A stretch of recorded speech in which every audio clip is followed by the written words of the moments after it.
दोस्तों अब हम बात कर लेते हैं इसमें आपकी जो है कट ऑफ कितनी गई है और आपके जो है फाइनल सिलेक्शन के लिए आपके 100% आप कैसे श्योर हो सकते हो कि मेरा इसमें जो है नमस्कार, नाम राकेश कुमार। आप सभी का स्वागत है कुमार राकेश प्लेन पे। दोस्तों एमसीआर का रिजल्ट आप सभी ने चेक कर लिया होगा।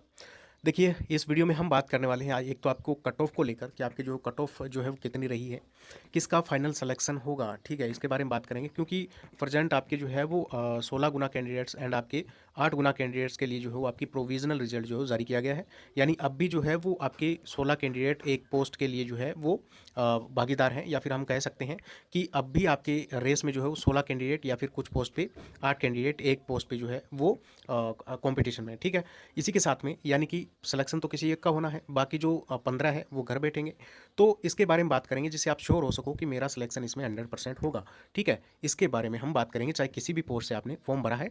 साथ ही में अब आपको जो हो आगे की क्या प्रोसेस रहने वाली है एमसीआरई में, इसको लेकर बात करने वाले हैं।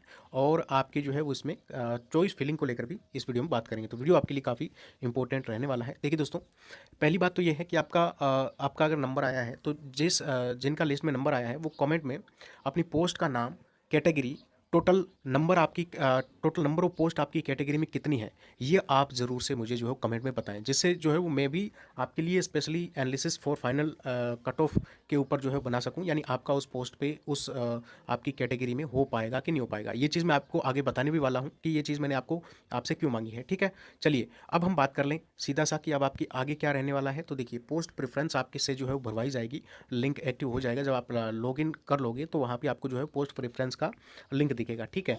तो ये आपके 25 से 31 दिसंबर के बीच में आपको जो है पोस्ट प्रेफरेंस भरनी है। इसके बारे में डिटेल में बता भी चुका हूँ। जो आपके नज़दीकी एम्स हो उनको आप पहले भरिए, जो आपके जहाँ पे आपको सुविधा लगे वहाँ पे आप उनको पहले भरिए।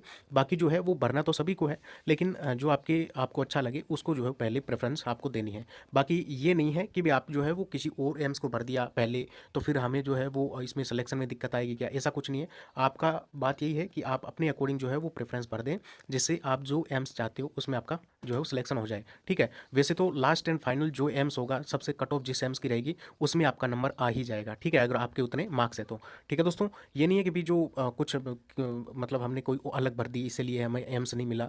तो जितने आपके मिनिमम कट ऑफ मार्क्स होंगे जिस एम्स में उसमें तो आपका सिलेक्शन हो ही जाएगा। अगर आपके मार्क्स टॉप है, ठीक है, आपके मार्क्स ज़्यादा हैं, तो आप जिस एम्स को सेलेक्ट किया है फर्स्ट प्रेफरेंस में वो आपको मिल जाएगा, ठीक है।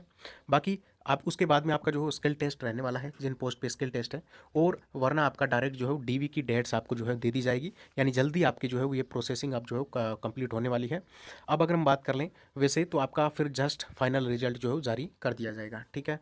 अब हम बात कर लें आपके कट ऑफ को लेकर, फाइनल सिलेक्शन को लेकर। तो देखिए दोस्तों, every post will require a lot of analysis. कुल मिला के बात इतनी सी है कि आपके हर एक पोस्ट कोड के लिए, फाइनल कट ऑफ के लिए हमें जो है वो काफ़ी एनालिसिस की ज़रूरत पड़ती है। जिसमें दोस्तों आपकी कैटेगरी वाइज पोस्ट कितनी है, कैंडिडेट कितने उस पोस्ट पे उस कैटेगरी में क्वालिफाई हुए हैं, ठीक है। और उस हिसाब से आपके रैंक वाइज आपके जो है वो हमें पता करना पड़ता है कि भाई कितनी आपकी कट ऑफ रही है। तो ये मैं जो है वो पोस्ट वाइज आपकी कट ऑफ का एनालिसिस करने वाला हूँ कि भी किस किस पोस्ट में जो है वो आपके कट ऑफ कैटेगरी वाइज कितनी रह सकती है, ठीक है।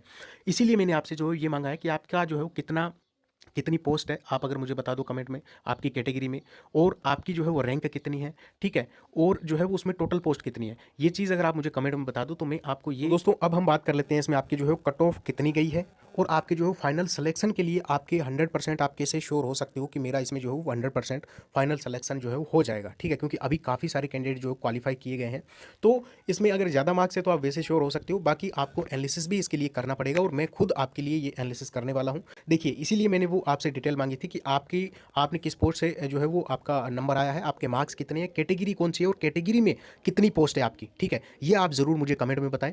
दूसरा, मैं जो है पोस्ट वाइज आपके कट ऑफ का एनालिसिस करूंगा, तो आप सबसे पहले ये ज़रूर बताएं कि आप किस पोस्ट के लिए complete analysis for cut off चाहते हो, क्योंकि इसमें टाइम भी थोड़ा सा ज़रूर लगेगा, ठीक है दोस्तों। अब हम बात कर लेते हैं कि आप खुद कैसे चेक कर सकते हो। चलिए मैं तो बताऊंगा, हालांकि पूरी पोस्ट का नहीं भी बता पाऊंगा, कुछ पोस्ट का बता पाऊंगा। ऐसा आपको जो हो टाइम पीडीएफ में लगाना पड़ेगा। अब मैं बोल सकता हूं कि जनरल कैटेगरी में टोटल पोस्ट है आपके 50, और किसी जनरल कैटेगरी में ही किसी की जो है वो रैंक है दोस्तों आपके 50, तो आप वहां पे ये मान सकते हो कि मेरा यहाँ पे सिलेक्शन जो है वो फाइनल हो जाएगा, ठीक है। बाकी अगर हम बात करें तो जनरल पोस्ट में आपकी जो है वो दिक्कत ये रहती है कि अब जैसे कोई एससी कैटेगरी में ही है और जनरल की जो है वो ये मान के चलो जनरल की कट ऑफ मान लो 300 रहे, और किसी कैंडिडेट ने एससी कैटेगरी से जो है 301 मार्क्स ले लिए, तो वो एससी में नहीं काउंट होगा, वो काउंट होगा आपके जनरल में, ठीक है। तो जनरल की सीट वैसे भी कम हो जाती है और कंपटीशन जनरल में और ज़्यादा बढ़ जाता है, ठीक है। इसी के साथ में अगर हम बात करें कि जनरल की 50 पोस्ट है किसी, मैं ऐसे बोल रहा हूँ आपको समझाने के लिए, और ओबीसी की पोस्ट है आपकी कितनी, 40, ठीक है। तो अब ओबीसी वालों का सिलेक्शन कहाँ तक होगा, तो देखिए 50 रैंक ये हो गई और ओबीसी की आपके 40 आप ये जोड़ दो। इसमें से भी कुछ कैंडिडेट जो है वो जनरल को फाइट करेंगे, ठीक है। तो इसमें आपकी जो है वो रैंक और इंक्रीज हो जाती है, यानी कि अगर हम बात करें तो ओबीसी का फिर इसमें सिलेक्शन हो जाएगा कितनी रैंक तक, 90 रैंक तक भी इसमें जो है वो आपकी ओबीसी में सिलेक्शन हो सकता है, ठीक है। अब हम बात करें एससी कैटेगरी की, एससी में टोटल पोस्ट है 30, ठीक है। तो अब 30 में भी जो है कुछ जनरल में फाइट करेंगे, तो ये आपकी रैंक और इंक्रीज हो जाती है। अभी 90 थी, 90 प्लस 30 फिर आपके कितनी होगी, 120, यानी यहाँ पे भी ये हो सकता है कि 125 रैंक तक जो है एससी कैटेगरी में सिलेक्शन हो जाएगा, ठीक है। दोस्तों अगर देखा जाए तो आपके रैंक वाइज चेक करने में आपका जो है वो टाइम और आपका एनालिसिस भी काफ़ी ज़्यादा लगने वाला है, क्योंकि इसमें जो हो आपको रिजर्वेशन का भी खास ख्याल रखना पड़ता है कि आपके जो है वो रिजर्वेशन कितना है आपका और दूसरी पोस्ट का कितना है। जैसे जनरल कैटेगरी में अगर किसी का ये मान के चलो 50 रैंक तक सिलेक्शन हो रहा है, तो फिर उसके बाद में ओबीसी ईडब्ल्यूएस आएगा, ओबीसी आएगा, उसके बाद में आपकी कैटेगरी में ही पीडब्ल्यूडी वाले कितने हैं, आपकी कैटेगरी में ही जो है वो जो जनरल में कितने फाइट कर रहे हैं, ये सारी चीज़ें ध्यान रख के आपका जो है इसमें आपको एनालिसिस करना पड़ेगा। वरना मैं आपको एक सिंपल तरीका बताता हूँ, आप क्या करिए कि आप ये देखिए कि आपकी जो कैटेगरी है उसमें टोटल पोस्ट कितनी है, ठीक है। टोटल पोस्ट का आपको ध्यान में रखना है और फिर आप पीडीएफ में चेक करिए कि उसमें से जो पीडब्ल्यूबीडी कैटेगरी वाले हैं उनको अलग कर दीजिए, चाहे उनके मार्क्स ज़्यादा है या फिर कम है। इसी के साथ में जो जनरल के बराबर मार्क्स है आपके कैटेगरी में उनको भी अलग कर दीजिए, क्योंकि वो आपकी कैटेगरी में फाइट नहीं करेंगे। उसके बाद में आप चेक करिए कि जैसे एससी कैटेगरी में किसी की पोस्ट है 40, ठीक है। तो आप वो शुद्ध 40 जो पोस्ट है उनके ऊपर चेक करिए कि आप उन 40 में जो है वो आ रहे हो कि नहीं है, ठीक है। यानी आपसे ज़्यादा मार्क्स वाले 40 है तो नहीं उसमें, ठीक है। अगर आपसे ज़्यादा मार्क्स वाले कैंडिडेट हो जाते हैं, मान लो कि आपसे ज़्यादा 40 पोस्ट है, 45 हो रहे हैं आपके आपसे ज़्यादा मार्क्स वाले, तो वहाँ पे आपका चांसेस जो है वो थोड़े कम हो जाते हैं। हालांकि कुछ स्किल टेस्ट में भी कम हो जाएंगे आपके, ठीक है।